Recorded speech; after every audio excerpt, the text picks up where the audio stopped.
ఎక్కడికక్కడ రైతులు పడుతున్న ఇబ్బందులు వారి దృష్టికి, ప్రభుత్వ దృష్టికి తీసుకొని రావాలని, ధాన్యం కొనుగోళ్లు ఎక్కడా కూడా జరగకుండా అస్తవ్యస్తమైపోయిన పరిస్థితిని వారికి చెప్పాలని చెప్పి చాలా వివరంగా వారికి ఒక బహిరంగ లేఖ మా పార్టీ తరఫున నేను రాయడం జరిగింది.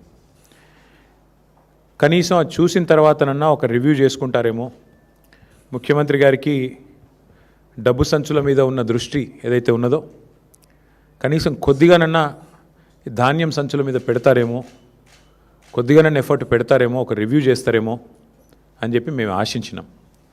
కానీ నిన్న ముఖ్యమంత్రి గారికి ఆయన మాటలు వింటే నిన్న ప్రెస్ కాన్ఫరెన్స్లో నిజంగా చాలా చాలా ఆశ్చర్యం అనిపించింది, కొంత బాధ కూడా కలిగింది. దానికి తోడు మంత్రి గారు, సివిల్ సప్లైస్ మినిస్టర్ గారు చాలా దుర్మార్గంగా, చాలా కిరాతకంగా ఆయన మాట్లాడిన మాట, ఎవరూ చనిపోలేదు, ఎక్కడా చనిపోలేదు. ఇది నా సొంత కవిత్వం కాదు, పత్రికల్లో వచ్చిన వార్తలే నేను చూపెడతా ఉన్నాను. పేర్లతో సహా చెప్పమంటే గౌరవ మంత్రి గారికి నేను చెప్తాను. నజీరుద్దీన్ అనే రైతు, మంత్రి గారి సొంత జిల్లా నల్గొండ జిల్లా నకరేకల్ కాన్స్టిట్యున్సీ, ఉత్తమ్ కుమార్ రెడ్డి గారి సొంత జిల్లాలో నజీరుద్దీన్ అనే రైతు, మొహమ్మద్ నజీరుద్దీన్, ధాన్యం కుప్పల మీద కూలిపోయి నకరేకల్ పట్టణంలో చనిపోయిన పరిస్థితి. ఇది నజీరుద్దీన్ గారు. ఇది వాస్తవం కాదా మంత్రి గారు? ఇక 1-2 కాదు, అసలు ధర్నాలు, రైతులు స్వచ్ఛందంగా రోడ్డెక్కి చేస్తున్న ఆందోళనలు అయితే లెక్కలేదు. ధర్నాలు రైతులే చేయట్లేదు, కాంగ్రెస్ కార్యకర్త, ఇది జనగామ జిల్లా ఏనేబావిలో కాంటా పెడతలేరని చెప్పి కాంగ్రెస్ కార్యకర్త పేరు కూడా నేను చెప్తాను మీకు. ఆయన పేరు పొన్నాల తిరుమలేష్. 200 బస్తాలు వండించిండు, కాంటా పెడతలేరు, జోక్తలేరు, ఇదేం దరిద్రం అని చెప్పి కాంగ్రెస్ కార్యకర్త తిరుమలేష్ గారు అర్ధనగ్నంగా నిరసన చెప్తున్న ఫోటో ఇది. అట్లాగే ఎక్కడో కాదు, నిన్నటికి నిన్న కొడంగల్ నియోజకవర్గం దౌలతాబాద్, ఆ ఊరి పేరు ఏదో ఉంది, నేను మర్చిపోయాను. మొత్తం రైతులందరూ గోకా ఫసలాబాద్ అనే గ్రామంలో, మా పార్టీ వాళ్ళు ఎవరు లేరు అక్కడ, మొత్తం రైతులందరూ రోడ్డెక్కి ధాన్యం కొంటలేరని ముఖ్యమంత్రి సొంత నియోజకవర్గమైన కొడంగల్ దౌలతాబాద్ మండలం ఆ గ్రామంలో వారు చేసిన నిరసన ముఖ్యమంత్రి గారికి మరి రిపోర్ట్ ఇస్తున్నారో లేదో, ఆయన బుకాయించదలుచుకున్నాడో ఆయన ఇష్టం. ఇక మా పార్టీ నాయకులు మొత్తం కలిసి మంచిర్యాలలో చేసిన ధర్నా, ఒకటే రోజు 4 రైతులు మంచిర్యాల జిల్లాలో మరణిస్తే మా నాయకులు జీవన్ రెడ్డి గారు, మాజీ మంత్రివర్యులు, మాజీ ఎమ్మెల్యే దివాకర్ రావు గారు మంచిర్యాలలో రైతులతో సహా ధర్నా చేసి 4 ప్రభుత్వం ఆదుకోవాలని చెప్పి ఆ ఈదురుగాలులకు అక్కడే మరి సంఘటన జరిగితే వెంటనే మా నాయకులు స్పందించిన పరిస్థితి. ఒకటిగా చెప్తూ పోతే ఎన్నున్నాయంటే ఇట్లా మీరు చూడండి, ఇదిగోండి ఎక్కడెక్కడ ఏ జిల్లాలో జరిగినాయి కూడా మీకు చూపెడతాను నేను. చూడు, ఇది ఈనాడు పత్రిక. సరే, మళ్ళీ నమస్తే తెలంగాణ చూపెడితే అది మీ పత్రిక అంటాడు, అదో బాధ. ఇది ఈనాడు పత్రిక. ఈనాడు పత్రికలో వచ్చింది, కొనుగోలు కేంద్రంలో ఆగిన రైతు గుండె. ఇది నెక్కొండ మండలం, వరంగల్ జిల్లా. మృతుడి పేరు వెంకటేశ్వర్లు, రైతు గారి పేరు. ఇది వెంకటేశ్వర్లు గారు. ఒకరిద్దరు కాదండి, నాకు ఇంకా చాలా పేపర్లు ఉన్నాయి. ఇక పురుగు మందు తాగి కొల్చారం, మెదక్ జిల్లా, శ్రావణ్ కుమార్ అనే రైతు కొంటలేరని చెప్పి పురుగు మందు తాగి నిరసన చెప్పి చివరికి చచ్చిపోయిన పరిస్థితి. మొత్తంగా చూస్తే ఈరోజు రాష్ట్ర వ్యాప్తంగా ఇక ధాన్యం కుప్ప చేస్తూ రైతు కన్నుమూత. 1-2 కాదండి, ఇట్లా ఇప్పటికి కేవలం కొనుగోలు కేంద్రాల్లో చనిపోయిన రైతులు దాదాపు 10 మంది పైనే ఉన్నారు. ఒక్కరూ చనిపోలేదని మంత్రి గారు అంటారు. ఇంతకంటే సిగ్గుచేటు, ఇంతకంటే అవాస్తవాలు మాట్లాడడం ప్రభుత్వంలో ఉన్న వాళ్ళకి మంచిదా? దయచేసి వారు ఆలోచించుకోవాలి. ఇవాళ 45 డిగ్రీల వేడిలో 45 రోజుల నుంచి రైతులు పడిగాపులు పడుతున్నారు. నేను తిరిగిన స్వయంగా సంగారెడ్డి జిల్లా పోయినా, సదాశివపేటకి, వరంగల్ జిల్లా పోయినాను, వరంగల్లో 3 జిల్లాలు పోయాను, జనగామ పోయినాను, వరంగల్ పోయినాను, ములుగు పోయినాను, తర్వాత మా సిరిసిల్ల జిల్లా పోయినాను. దాదాపు 5-6 జిల్లాలు తిరిగితే ఎక్కడ చూసినా మా నాయకులు అయితే అందరూ ఫీల్డ్లోనే ఉన్నారు, అందరూ ఫీల్డ్లో తిరుగుతూ ఉన్నారు, ప్రతి ధాన్యం కొనుగోలు కేంద్రం దగ్గర పోతూ ఉన్నారు. ఎక్కడికక్కడ రైతులు, సార్ గన్నీ బ్యాగ్స్ లేవు సార్, సంచులు లేవు సార్. ఈ రాష్ట్రంలో గన్నీ బ్యాగ్స్ దొరుకుతలేవు, కానీ గన్స్ మాత్రం పుష్కలంగా దొరుకుతున్నాయి.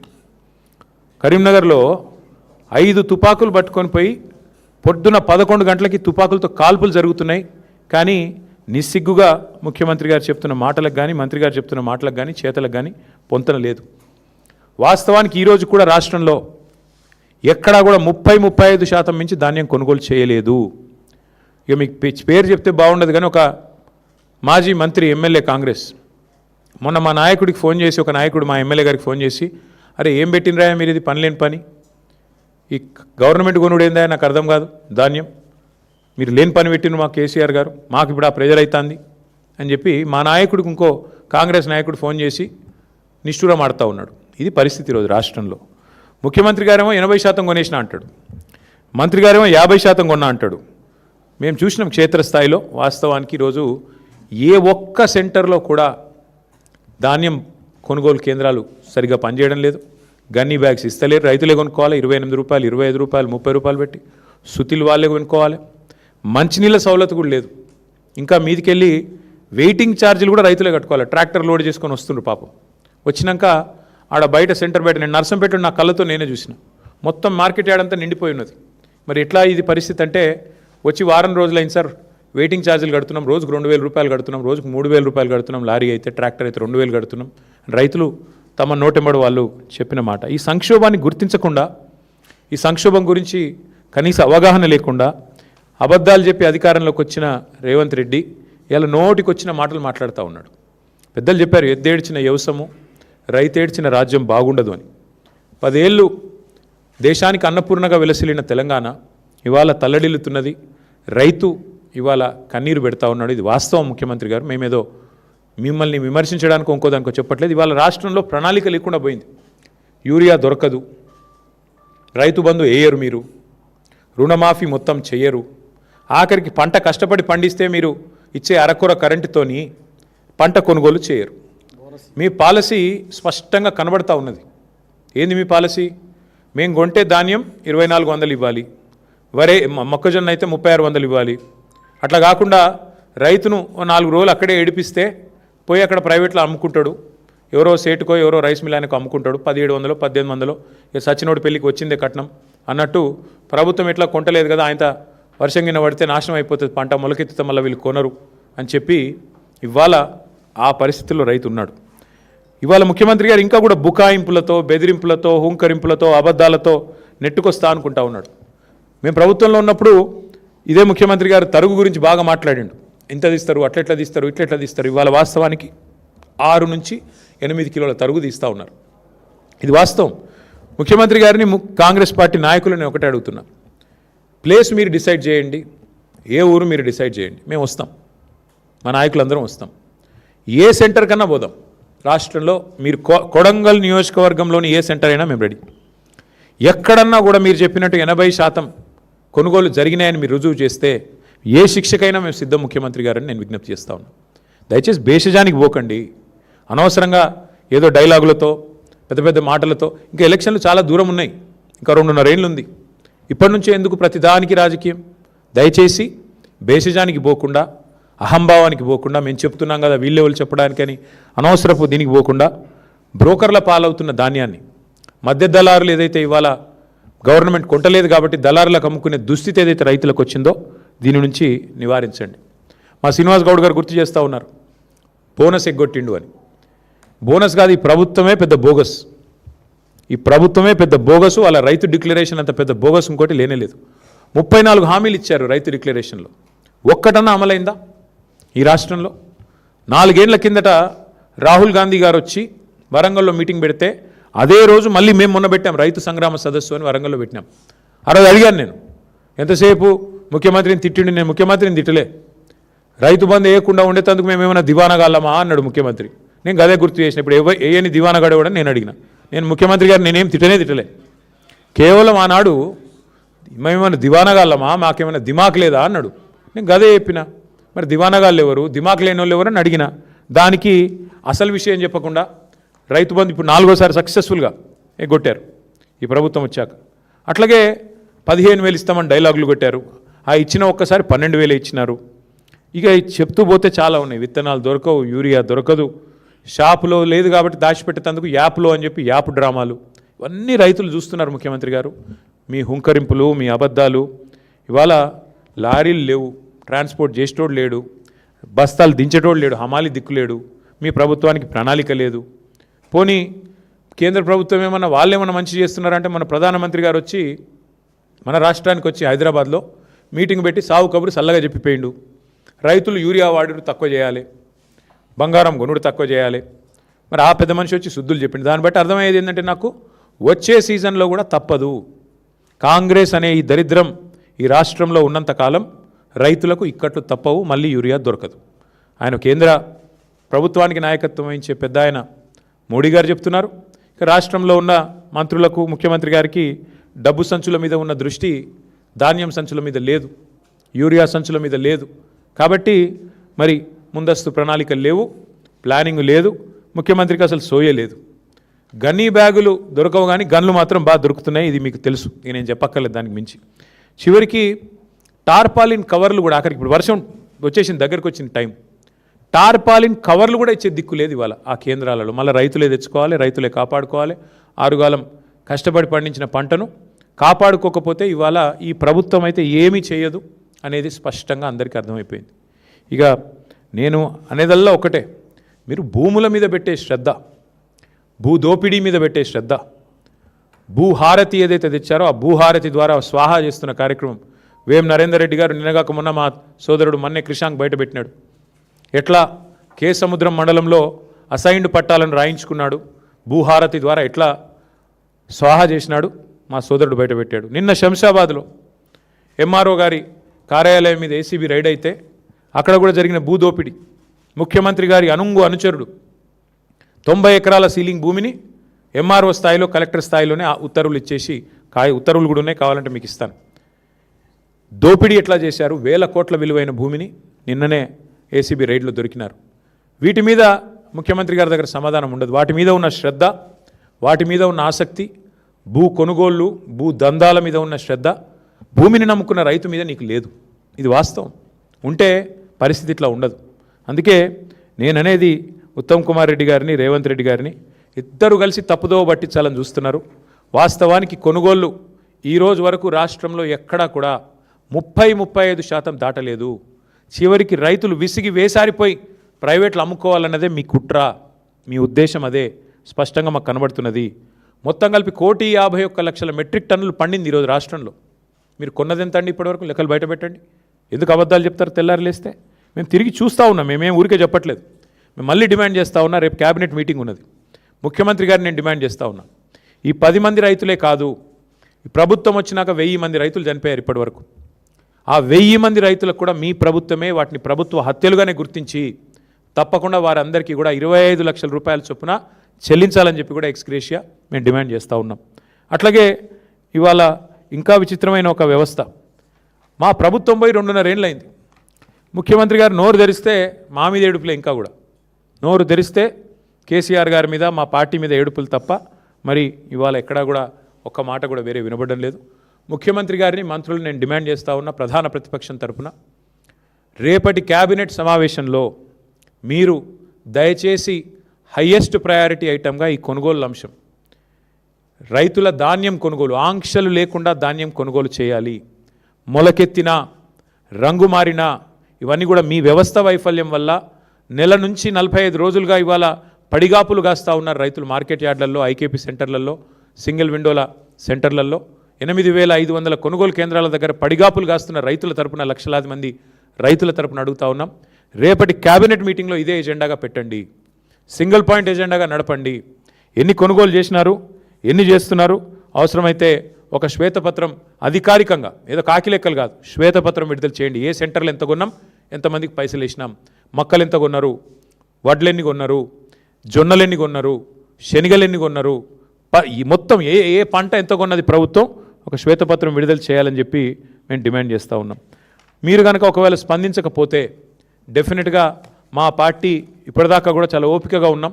మా నాయకుడు కేసీఆర్ గారు సంయమనం పాటించండి, మరి తొందరపడొద్దు, ప్రభుత్వానికి టైం ఇవ్వాలి అంటే మేము నిజంగానే సంయమనంగా ఉన్నాం.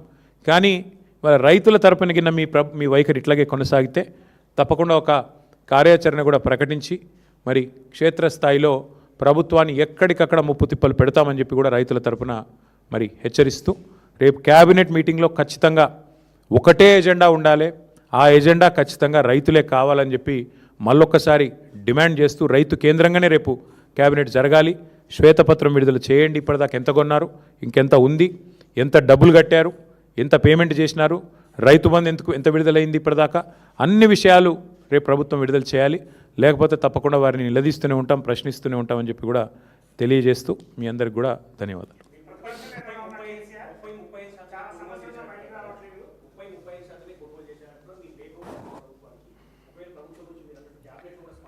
చూద్దాం, రేపు క్యాబినెట్లో ఒకవేళ స్పందన రాకపోతే మా పార్టీ ఎట్లాగో యాక్టివ్గానే ఉంది. ఫీల్డ్లో ఇప్పటికే మా నాయకులందరూ పర్యటన చేస్తూనే ఉన్నారు. మా మాజీ ఎమ్మెల్యేలు కానీ, మా నియోజకవర్గాల ఇన్ఛార్జీలు కానీ, జిల్లా పార్టీ అధ్యక్షులు కానీ ఎక్కడి వాళ్ళు అక్కడ ధర్నాల్లో పాల్గొంటున్నారు, ఎక్కడి వారు అక్కడ కొనుగోలు కేంద్రాలు తిరుగుతున్నారు. ఒకవేళ ప్రభుత్వం కనుక స్పందించకపోతే రైతుల తరపున విస్తృతమైన కార్యక్రమాలకు శ్రీకారం చుడతాం. రేపు ప్రభుత్వ స్పందన చూసి మా కార్యాచరణ ప్రకటిస్తాం.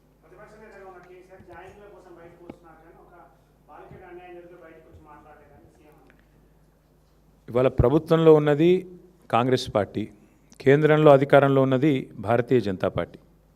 ఈ అంశం మీద మీరు ఒక్కటి దయచేసి, మేము మీడియాను కూడా ఈ విషయంలో మీరు ఏమనుకున్నా సరే, మీరు కూడా కళ్ళు, చెవులు, ముక్కు అన్నీ మూసుకున్నారు 4 రోజులు. అసలు ఒక స్క్రోలింగ్ కూడా వేయలేదు మీడియా. సిగ్గుపడాలి తెలుగు మీడియా. జాతీయ మీడియాలో వచ్చేదాకా తెలుగు మీడియా కనీసం సోయి కూడా లేదు. ఇంత సీరియస్ వైఖరి మీద, ఇంత సీరియస్ విషయం మీద అసలు ముఖ్యమంత్రి, కేంద్ర మంత్రి తోడు దొంగల మాదిరిగా ఇద్దరు తోడు దొంగలే. ఒక మైనర్ బాలిక మీద అఘాయిత్యం జరిగితే ఈ రాష్ట్రంలో కంప్లైంట్ తీసుకోవడానికి పోలీసులు నిరాకరించారు. ఎవరండి ఈ రాష్ట్ర హోంమంత్రి? ముఖ్యమంత్రి గారు కాదా?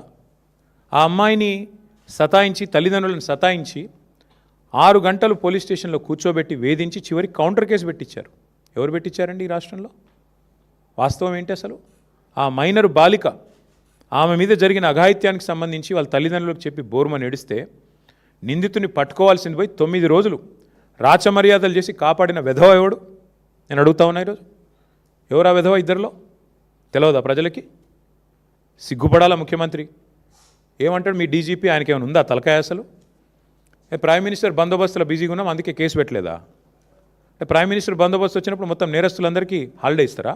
3 రోజులుగా సంపుకొండ్రబాయ్ అని చెప్పి మొత్తం రేవంత్ రెడ్డి గారు, చెంచల్ కూడా బ్యాచ్మేట్స్ అందరికీ చెలరేగమని చెప్తారా? ఏం చెప్తున్నావు నాకు అర్థం కాదు. సిగ్గుందా అసలు ప్రభుత్వానికి? మేము 10 రోజులు మౌనంగా ఉన్నాం. ఎక్కడ ఒక అమ్మాయి విషయం కదా, సెన్సిటివ్ విషయం కదా అని మౌనంగా ఉన్నాం. ఇవాళ ముఖ్యమంత్రి మాట్లాడిన మాటలతో నోరు విప్పక తప్పని పరిస్థితుల్లో నేను మాట్లాడుతూ ఉన్నా. అసలు మెదడు ఉందా ఆయనకి? లేదా వడదెబ్బకి ఏమైనా చిన్న మెదడు కూడా చితికిపోయిందా? ఏం మాట్లాడుతున్నాడు ఆయన? నాకు అర్థం కాదు. ఏదో మా బావమ్మరి దీంట్లో దొరికినాయి అంటాడు. పెట్టు కేసు, ఎవడొద్దన్నాడు ఆయన నిన్ను? ఏం దొరికినాయి? నీ ఎక్సైజ్ సూపరింటెండెంట్ చెప్పింది కదా, అందులో ఏం దొరకలే, ఏం లేదురా నాయన అని. నువ్వేమైనా ప్లాంట్ చేయబోయినట్టున్నావు, మీ వాళ్ళకి చెప్పేది ఆడ ఇరికీమని చెప్పినట్టున్నావు. అది ఇరికేయలేకపోయాను. నేనేం చేస్తా దానికి? నేనేమంటున్నా అంటే ఇంత చిల్లర రాజకీయం మంచిది కాదు. 9 రోజులు ఒక పాక్సో నిందితుని దేశంలో ఎక్కడైనా వదిలిపెట్టినరా? ఎందుకు నీకు అంత అండర్స్టాండింగ్ ఏంది మీ ఇద్దరికి? నీకు ఎందుకు భయం? ఒక నిందితుడిగా చూడాలా? వారు ఎవరైతేందా? ఎందుకు కాపాడినామని అడుగుతున్నా ముఖ్యమంత్రిని. చివరికి ఏం జరిగిందండి వాస్తవం? కేసు రిజిస్టర్ చేయడానికి భయం, మీడియాలో రాయడానికి భయం. ఎవడు చేస్తున్నాడు ఈ మేనేజ్మెంట్ అంతా? నువ్వు, నీ ఫ్రెండ్ కాదా? నీ ఫ్రెండ్ ఆర్ఎస్ బ్రదర్స్ కాదా ఇద్దరు మీరు? ఇది వాస్తవం కాదా? మీడియాకు ఫోన్లు చేసి బతిమలాడింది వాస్తవం కాదా? రాయకండి, దండం పెడతా అని మీడియా రాయని మాట కూడా వాస్తవం కాదా? ఇవన్నీ కాదండి. 9 రోజులు ఒక నిందితుడిని దాచిపెడితే ఇంకొక సామాన్యుడైతే ఊకుంటారా పోలీసులు? వాళ్ళ తల్లిని, తండ్రిని తీసుకొచ్చి పోలీస్ స్టేషన్లో కూర్చోబెట్టారు. అంటే ఇక్కడ కేంద్ర మంత్రి కాబట్టి స్పెషల్ ఎక్సెప్షనా? అంటే నువ్వు రేపు చేయి, మర్డర్ చేయి, ఏమైనా చేయి, కేంద్ర మంత్రి కొడుకైతే మేము ముట్టుకోమనా? రేవంత్ రెడ్డి ఉన్నాడు మా దోస్తు కాబట్టి కాపాడుకుంటామనా? చివరికి దిక్కులేక నేను హైకోర్టుకు సల్యూట్ చేస్తున్నా. బెయిల్ కోసం ప్రయత్నం చేసిండ్రు మీరు, అది రాకపోతే సచ్చినట్టు నువ్వు అరెస్ట్ అంటావు, ఆయన లొంగుబాటు అంటాడు. ఇద్దరు డ్రామాలు, తోడు దొంగలు. సిగ్గులేదు ఇంకా మాట్లాడడానికి. ఆ అమ్మాయి కాదు, ఇవాళ రాష్ట్రంలోని అమ్మాయిలందరూ, మహిళలందరూ మీ మొహం మీద ఉమ్ముతున్నారు. సిగ్గులేదు ఈ ప్రభుత్వానికి అని. ఎందుకండి అంత మొహమాటం? అరే జరిగింది ఏంది? నువ్వు మాట్లాడేది ఏంది? నీకు మెదడుందా? హైట్ ఒకటే తక్కువ అనుకున్నా, బుర్ర కూడా తక్కువనే రేవంత్ రెడ్డికి. ఇంత అన్యాయమా? ఒక అమ్మాయికి అన్యాయం జరిగితే ఆ అమ్మాయి వివరాలు బయటపెట్టిన వెధవలు ఎవరు బయటపెట్టు. ఇప్పటికి 15 మంది మీద కేసు అయింది పేట్ బషీరాబాద్లో. ఎవరు ఆ వెధవలు? బీజేపీ వాళ్ళు. ఆ అమ్మాయి హనీ ట్రాప్ అని రాసిన వెధవలు ఎవరు మీడియాలో? నేను అడుగుతున్నా, ఎవరు ఆ వెధవ మీడియా? ఏది హనీ ట్రాప్ అని చెప్పి మనీ ట్రాప్లో పడ్డ మీడియా ఎవరు? వాళ్ళని అడుగుతున్నా నేను. సిగ్గుందా మీకు? అసలు ఇజ్జతుందా? ఇంకా మాట్లాడుతున్నాడు ముఖ్యమంత్రి, కేంద్ర హోంశాఖ సహాయ మంత్రి, ఈయననేమో నేను పంపించిన నా కొడుకుని ఈయనంటాడు. ఆయన చేసిన ఘనకార్యానికి ఫస్ట్ పోలీసులు బరబర గుంజుకపోవాలి. నీవు దాచిపెట్టిన తొమ్మిది రోజులు ఆ కుటుంబాన్ని బెదిరించినావు నువ్వు, నిన్ను కేసులో పెట్టాలి, సిగ్గుంటే రాజీనామా చేయాలి. ఇంకా మీదికెళ్ళి ఏదో చాలా ఇద్దరు శుద్ధ పూసల్లాగా, సత్యసంధుల్లాగా, సత్య హరిశ్చంద్రుడు కజిన్ బ్రదర్స్ లాగా ఏదో యాక్టింగ్లు, మళ్ళీ మీదికెళ్ళి దానికి ప్రమోషన్లు. ఏం మాట్లాడుతున్నారు అసలు? ఒక రాష్ట్ర ముఖ్యమంత్రి, మీరు హోంమంత్రి, ఏం మాట్లాడుతున్నావు నువ్వు అసలు? ఏం చేసేది ఉండే? చాలా సెన్సిటివ్గా హ్యాండిల్ చేసినావు. ఏంది సెన్సిటివ్గా హ్యాండిల్ చేసేది? ఎవడైతే పాక్సో నిందితుడు లోపల వేయాలి. మిగతా వాళ్ళకి ఇదే ట్రీట్మెంట్ ఉందా? 25 ఏళ్ళ జైలు శిక్ష పడుతుంది మిగతా పాక్సో క్రిమినల్స్ అందరికీ. 31 ఏళ్ళ జైలు శిక్ష పడ్డది ఒక ఆయనకి. మరి ఇవాళ ఇక్కడ ఒక్క దగ్గరనే స్పెషల్ ట్రీట్మెంట్ ఎందుకు భయపడుతున్నావు? మోడీ చెప్పిండా చెవులేమన్నా? ఎందుకు భయపడుతున్నావు? ఇంకా సిగ్గు లేకుండా నిన్న పనికిమాలిన మాటలు, పనికిమాలిన ఉపన్యాసాలు. నేను ఒకటే అడుగుతా ఉన్నా రేవంత్ రెడ్డిని, 9 రోజులు ఆ నిందితును కాపాడిన వెధవ ఎవడు? నువ్వా, కేంద్ర మంత్రి? చెప్పు. 9 రోజులు ఎక్కడ దాచిపెట్టారు? మీ పోలీసులు అంత పనికి మాలినోళ్ళు అయిపోయినరా? రేవంత్ రెడ్డి రాగానే దొరుకుతలేరా మీకు? కరీంనగర్లో తుపాకులు పట్టుకొని పొద్దున పూట కాలుస్తే వాళ్ళని పట్టుకోవడానికి 15 రోజులు పడుతుంది నీకు. ఎంత దారుణం అండి! రాష్ట్రంలో శాంతి భద్రతలు ఈ స్థాయిలో ఉన్నాయి. నేను ఇంకొక మాట అడుగుతున్నా, బాధగా అడుగుతున్నా బ్రదర్. మొన్నటి ఎపిసోడ్ చూసిన తర్వాత ఈ రాష్ట్రంలో ఎవరన్నా షికాయత్ చేయడానికి ముందుకు వస్తారా బాలికలు? అంటే ఎవడైనా అవతలోడు పలుకుబడినోడైతే వాడిని పట్టుకోలేము, ప్రభుత్వాలు కలిసిపోతాయి. వల్ల నేను మా నాయకుడు ఆర్ఎస్ ప్రవీణ్ కుమార్ గారికి నేను హృదయపూర్వకంగా అభినందనలు చెప్తా ఉన్నాను. మా పార్టీ జనరల్ సెక్రటరీ, మాజీ ఐపీఎస్, అద్భుతంగా పోరాటం చేసిండు ఆయన. సెక్షన్లతో సహా ఏది ఎప్పుడు ఏంటి ఎట్లా పెట్టాలి, మీడియాను ఎప్పటికప్పుడు అప్రమత్తం చేస్తూ ప్రజలకు చెబుతూ మా పార్టీ తరపున ఆ బాలికకు న్యాయం జరగాలని పోరాడింది మా ఆర్ఎస్ ప్రవీణ్ కుమార్ గారు. నేను ఆయనను కూడా పట్టుకొని మాట్లాడతాడు. ఆర్ఎస్ ప్రవీణ్ జడ్జా? ఆర్ఎస్ ప్రవీణ్ జడ్జి కాదు, కానీ భవిష్యత్తులో తప్పకుండా నీకు పాఠాలు చెప్పే రోజు వస్తుంది. అది కూడా చెప్తున్నా నేను, వస్తుంది. ఆ రోజు కూడా వస్తుంది, ఎక్కువ రోజులు ఏం లేదు. ఎందుకంటే నాకు ఆశ్చర్యంగా ఉంది ఇవాళ రాష్ట్రంలో పరిస్థితి చూస్తుంటే. రేవంత్ రెడ్డి గారంటే కూర్చొని పోలీసు ఉన్నతాధికారులతో సమావేశం పెట్టి దొంగలను ఎట్లా పట్టుకోవాలో చెప్తున్నాడట. నిన్ను పట్టుకున్నది వాళ్ళేనాయనా, మర్చిపోకు. దొంగలను ఎట్లా పట్టుకోవాలో పోలీసులకు బాగా తెలుసు. నీలాంటి దొంగల దగ్గర నేర్చుకోవాల్సిన అవసరం లేదు. నిన్ను పట్టుకున్నది వల వేసి ఉచ్చుబన్ని అందరూ అక్కడ కూర్చున్న వాళ్ళు నవ్వుకుంటా ఉండింటారు కామెడీగా, వీడు చెప్తున్నాడు ఏంద్రా మాకు అని. దొరికినోడు వీడు కూడా చెప్పేటోడు అయిపోయిందా అని. కాబట్టి ఈ ఎటకారాలు డ్రామాలు ఆపేసి ధాన్యం కొనుగోలు మీద దృష్టి పెట్టు. ఆ నిందితుడికి మేము గనక నోరు విప్పకపోతే ఆ బాలిక తరపున ఇవాళ అమ్మాయికి న్యాయం జరిగేది కాదు. ఇది వాస్తవం. హైకోర్టుకు నేను హృదయపూర్వకంగా ఆ అమ్మాయి తరపున, లక్షలాది మంది బాలికల తరపున ఈ రాష్ట్రంలో నేను సల్యూట్ చేస్తా ఉన్నాను. ఎందుకంటే మీరు సరైన నిర్ణయం తీసుకోవడం వల్ల విధి లేక ఇద్దరు తోడు దొంగలకి ఆ పిల్లగాన్ని తీసుకొచ్చి అప్పజెప్పాల్సి వచ్చింది వ్యవస్థకి, న్యాయ వ్యవస్థకి. లేకపోతే వీళ్ళు న్యాయం జరిగేది కాదు. మీడియా మౌనం, కేంద్ర మంత్రులు మౌనం, కేంద్ర ప్రభుత్వం మౌనం, రాష్ట్ర ప్రభుత్వం మౌనం. ఇన్ని వ్యవస్థలు ఒకటైతే కూడా చివరికి న్యాయ వ్యవస్థ వల్ల ఇలా అమ్మాయికి న్యాయం జరిగింది ఫైనల్గా. ఇంతకంటే ఎక్కువ నేను ఆ విషయంలో మేమేం రాజకీయం చేయలేదు, చేయబోము. కానీ ఎవరికి అన్యాయం జరిగినా మేము పోరాటం చేశాము 2.5 ఏళ్లలో.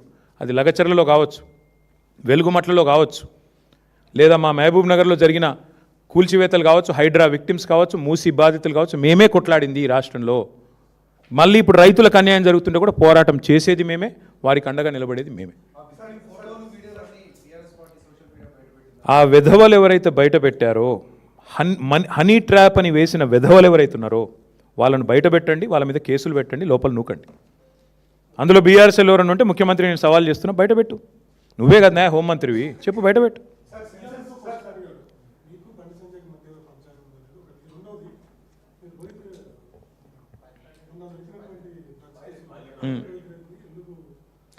బ్రదర్, నేను ఒక మాట, నేను ఈ పనికి మాలిన డైలాగులు ముఖ్యమంత్రి గారికి ఇప్పుడు కొడతానే ఉంటాడు. పాపం ఆయనకి ఏందో కానీ ఇంకా ముఖ్యమంత్రి అన్న ఫీలింగ్ రాలే ఇంకా ఆయనకి. ఇంకా కూడా ఏదో ప్రతిపక్షంలో ఉన్నట్టు మా మీద దుమ్మెత్తిపోయడం అలవాటుగా ఉంది. అసెంబ్లీ సమావేశాలప్పుడు వాళ్ళ పీసీసీ ప్రెసిడెంట్ అన్నాడు, డ్రగ్ టెస్టులు పెట్టండి అన్నాడు. పెట్టరాబాయ్ అని నేను అన్నా. మరి ఎందుకు వెనకపోయిందా ప్రభుత్వం? డ్రగ్స్, బిగ్జు పెట్టు, టెస్టులు పెట్టు మీ ఎంపీలకు. ఎంతమంది దొరుకుతారో నేను చెప్తా, పేర్లు చెప్తే బాగుండదు. పెట్టు. ఏం మాట్లాడుతున్నాడు ముఖ్యమంత్రి?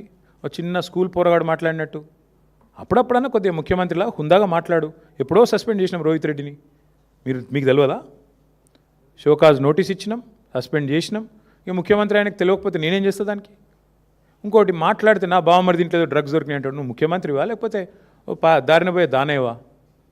నా బావమరి దీంట్లో ఏం దొరికిందా? ఏది పడితే అది మాట్లాడచ్చు. ఎన్నిసార్లు చెప్తావు సేమ్ అబద్ధం? సిగ్గుందా? వీడి పద్ధతేనా అసలు ఇట్లా మాట్లాడడం? మేము మాట్లాడలేమా? మాట్లాడాలంటే నాకు చాలా ఉంది ముఖ్యమంత్రి గారి గురించి మెటీరియల్, కానీ కొన్ని సభ్యత హద్దులు కూడా ఉంటాయి కొన్నిటికి. ఏది పడుతుంది మాట్లాడం కదా.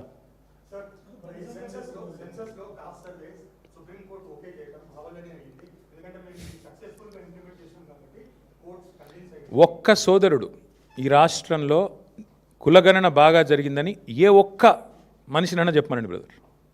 ఆఖరికి సర్వే చేసిన వాళ్ళు ఎవరైతే సర్వే చేసిన పిల్లలు వాళ్ళనన్నా చెప్పమనండి. ఎందుకంటే రేర్ మోడల్ అని చెప్పుకున్నాడు, ఏదో రేర్ మోడల్ అని చెప్పిండ్రు. తర్వాత ఏమైంది? 160 కోట్లు ఖర్చు పెట్టిండ్రు. చివరికి ఏం జరిగింది? 51% ఉన్న బీసీలను 46% తగ్గించిండ్రు. ఇదే రేర్ మోడల్. బీసీల గొంతు కోసి లేనోళ్ళని ఉన్నట్టు చూపెట్టి ఉన్నోళ్ళని లేనట్టు. నేను అందుకే అంటున్నా, నీ మోడల్ అంత గొప్ప మోడల్ అయితే ఇవాళ ఎవడెందుకు ఆమోదిస్తలేడు రాష్ట్రంలో? నీ మోడల్ వల్లే కదా చివరికి నువ్వు చెప్పిన 42% రిజర్వేషన్ ఫెయిల్ అయింది, నువ్వు చెప్పిన సామాజిక న్యాయం విఫలమైంది. చివరికి పంచాయతీ ఎన్నికల్లో 24% ఉన్న రిజర్వేషన్ 17.5% తగ్గింది నీ మోడల్ వల్ల. కాబట్టి ఈ అటర్ ఫ్లాప్ మోడల్ కనుక దేశానికి ఆదర్శం అయితే ఇక మరి దేశాన్ని దేవుడే కాపాడాలి.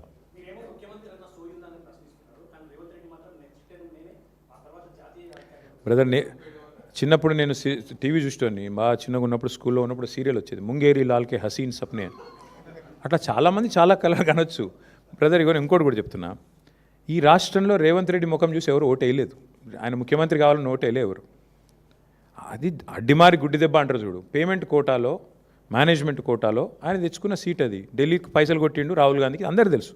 సీక్రెట్ ఏమైనా ఆయనే చెప్పిండు కదా, గాంధీ కుటుంబానికి కావాలంటే 1000 కోట్లు పంపిస్తా అని. ఆ కోటాలో పైసలు ఇచ్చి తెచ్చుకున్నాడు. ఇక దానికి ఆయన నేనేందో చాలా శక్తివంతుని అనుకుంటే మరి మహబూబ్ నగర్ పార్లమెంట్ ఎందుకు గెలిపిలేకపోయినావు? ఆయన నువ్వు ఎంపీగా ఉన్నప్పుడు చాలా గొప్పడవు కదా, ప్రజానాయకుడు కదా. ఎంపీగా ఉన్నప్పుడు నీ ఎంపీ పరిధిలో ఒక ఎమ్మెల్యే గెలిచిండా? ఎంపీగా ఉన్నప్పుడు మల్కాజ్గిరి ఒక కార్పొరేషన్లో ఒక మున్సిపాలిటీ గెలిచినవా? ఎంపీగా ఉన్నప్పుడు ఒక కార్పొరేటర్ గెలిపించినావా కనీసం? చాలా గొప్ప ప్రజానాయకుడు, 34 దాకుంటా 94 దాకుంటా ఉండు. నిన్ను ఎవరొద్దన్నారు? నీ పార్టీకి నువ్వు అడ్డగోలు పైసలు ఇస్తున్నావు. ఎక్కడ ఈ దేశంలో ఎలక్షన్ జరిగినా ఫండింగ్ తెలంగాణకి వెళ్ళిపోతుందని చెప్పి ఇవాళ మొత్తం దేశం అంతా కూడా తెలుసు. ఇక మీ బీజేపీ మిత్రులు నేను పట్టుకోరు, ఎందుకంటే వాళ్ళకు నీకు అట్లాంటి మంచి ఫెవికాల్ బంధం ఉంది. ఆర్ఎస్ బ్రదర్సు మిగతా వాళ్ళంతా కలిసికట్టుగా నడుస్తున్నారు కాబట్టి మీకు ఆ బంధం ఉంది, మాకు అభ్యంతరం లేదు. అల్టిమేట్గా రేవంత్ రెడ్డి గారైనా ఇంకోరైనా కళలు ఎన్నైనా కనొచ్చు. కలాం గారు చెప్పారు కదా, కళలు కనండి, కథలు చెప్పకండి. కళలు కనండి ముఖ్యమంత్రి గారు, కథలు చెప్పకండి. ఎందుకంటే అది మంచిది కాదు. ఇన్ని కథలు చెప్పి అధికారంలోకి వచ్చినావు. పిట్ట కథలు, లొట్ట కథలు, ఎన్ని కథలు చెప్పిండే ఆయన. పెట్రోల్ డీజిల్ మీద కేసీఆర్ గారు 32 రూపాయలు తీసుకుంటాను లీటర్ అని చెప్పిండు. మరి నీకేం రోగం పుట్టింది? తగ్గి. ఇప్పుడు వద్దన్నా నేను, మేము వద్దంటున్నావా? తగ్గి. ఎన్ని కథలు చెప్పినావు ఇసంటి నువ్వు? పిట్ట కథలు, లొట్ట కథలు. ఇక పిట్ట కథలు, లొట్ట కథలు టైం అయిపోయింది. నిజంగానే ముఖ్యమంత్రి గారు 2034 దాకా ఉంటా అనే ధైర్యం ఉంటే మరి రద్దు చేసి పోదాం అసెంబ్లీ. చలో రద్దు చేయి, ఎన్నికలకు పోదాం, ప్రజలు తీర్పిస్తారు. నీకు నిజంగా అంత కాన్ఫిడెన్స్ ఉంటే, ప్రజల్లో అద్భుతమైన పరిపాలన ఉందని, రద్దు చేయిపోదాం. మేము రాజీనామా చేస్తాం, మీరు కూడా రాజీనామా చేయండి. బీజేపీ వాళ్ళు చేసినా చెప్పినా ఆటోమేటిక్గా డిజాల్వ్ అయిపోతుంది. ఒకవేళ సీఎం గారు రెడీగా ఉంటే మేమందరం మా పార్టీ వాళ్ళం 27 మంది రాజీనామా చేస్తాం, నువ్వు రెడీ అంటే. నువ్వు రాజీనామా చెప్పి మీ వాళ్ళతోని, మా పార్టీలోకి వెళ్ళి తీసుకుపోయిన దొంగలం కూడా రాజీనామా చెప్పి, 9 మంది ఉన్నారు కానీ నీతోని చెప్పి, లెటస్ గో, చూసుకుందాం. పోనీ అది కూడా అంత ధైర్యం ఎట్లాగో రేవంత్ రెడ్డికి లేదు నాకు తెలుసు. నేనేడన్నా అది తప్పించుకుంటాడు. పోనీ మా దాంట్లోకి వెళ్ళి తీసుకుపోయిన దొంగలన్నా రాజీనామా చెప్పి 9 మంది, అదైనా చూద్దాంపా. ఇంత ప్రజానాయకుడివి కదా నువ్వు, చెయ్యి, వెల్కమ్. చెప్పేటోళ్ళు చెప్తారు, దానికి ఏముంది బ్రదర్. ఎవరో ఫ్యూచర్ లేని నాయకుడు, ఆయన ఏదో మాట్లాడతాడు. రేవంత్ రెడ్డి లాంటి ఫ్యూచర్ లేని నాయకుడు. ఫ్యూచర్ సిటీ ఏం సిటీ ఆయనకు అర్థం కాదు. ఫార్మా సిటీ అది. Land acquisition was conditional. Land acquisition యాక్ట్లోనే it was a conditional land acquisition. Clear కట్గా ఏం చెప్పాము, ఇది ఫార్మా సిటీ కోసం సేకరిస్తున్న భూమి అని సేకరించాము. సేకరించిన తర్వాత 14,000 ఎకరాలకు గాను కేంద్ర ప్రభుత్వ పర్యావరణ శాఖ దగ్గర ఎన్వైరన్మెంటల్ క్లియరెన్స్ తెచ్చాము. ఏం చెప్పి తెచ్చాము, అక్కడ న్యాచురల్ గ్యాసే వాడతాము, అక్కడ మీకు కార్బన్ ఎమిషన్స్ కానీ ఇంకోటి కానీ లేకుండా చూసుకుంటాము, పొల్యూషన్ కన్సర్న్స్ ఉండవు, ఇవన్నీ చెప్పి ఎన్వైరన్మెంటల్ క్లియరెన్స్ తెచ్చాము మా ప్రభుత్వంలో. ఇప్పుడు దీన్ని వచ్చి ఈయన రియల్ ఎస్టేట్ వ్యాపారం చేస్తున్నాడు. హరీష్ రావు గారు కరెక్ట్గా చెప్పారు. అది ఫార్మా సిటీ కోసం సేకరించిన భూమి, వేరే వాటికి వినియోగించడానికి వీల్లేదు. మీరు వెధవ పనులు చేసి ఇంకేదో చేస్తా అనుకుంటే కుదరదు అని చెప్పారు. తప్పే ఉంది అందులో, కరెక్ట్గా చెప్పారు.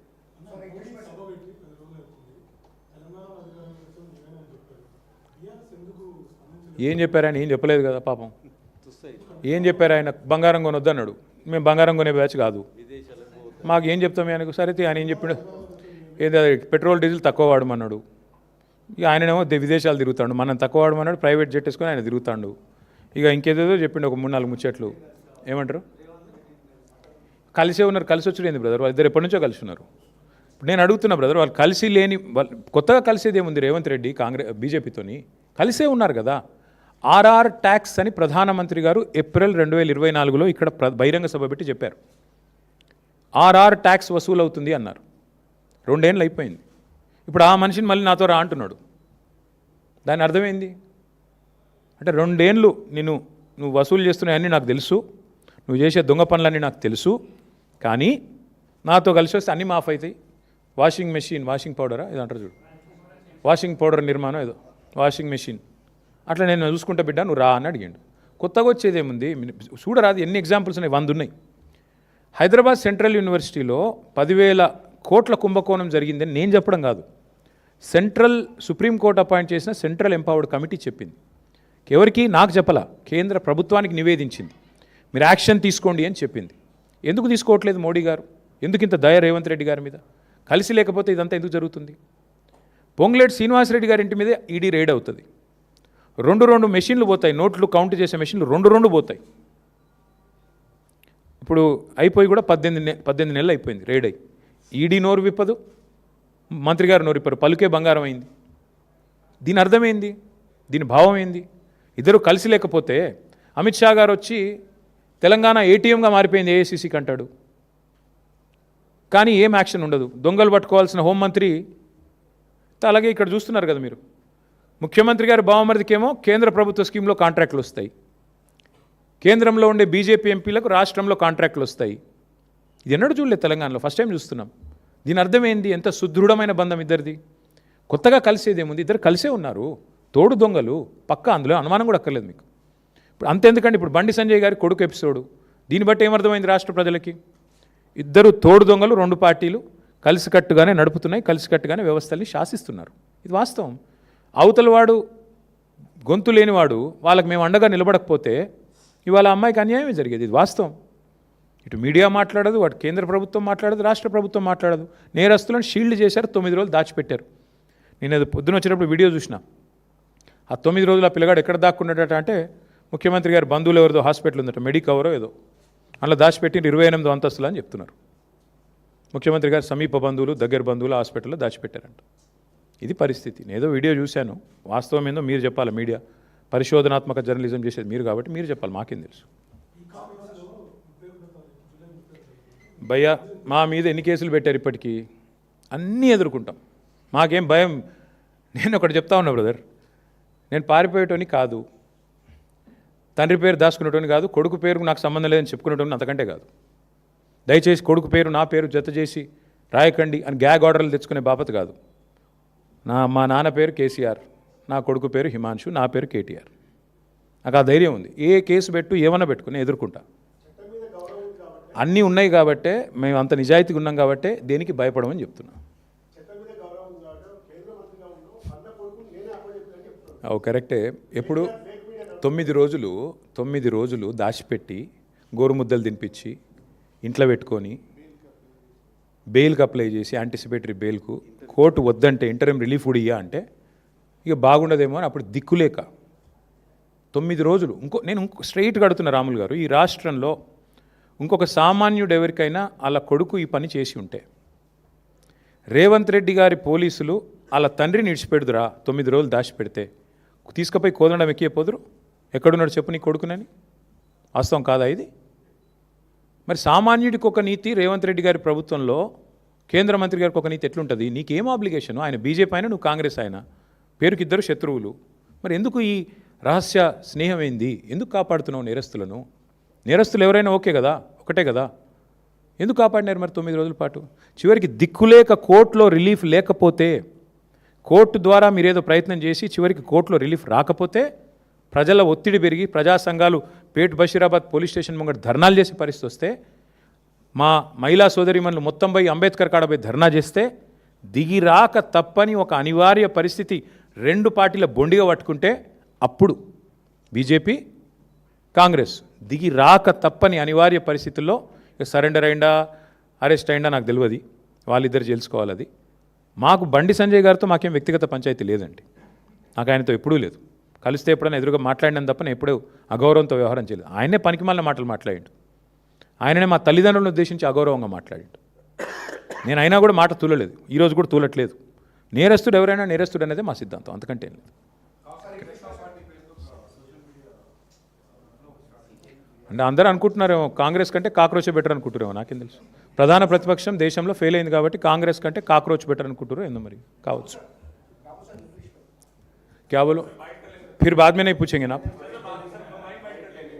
अरे अलग अलग कहाँ करोगे यार, बहुत लोग हैं वहाँ पे. ठीक है, थैंक यू. आड़ा చేద్దాం.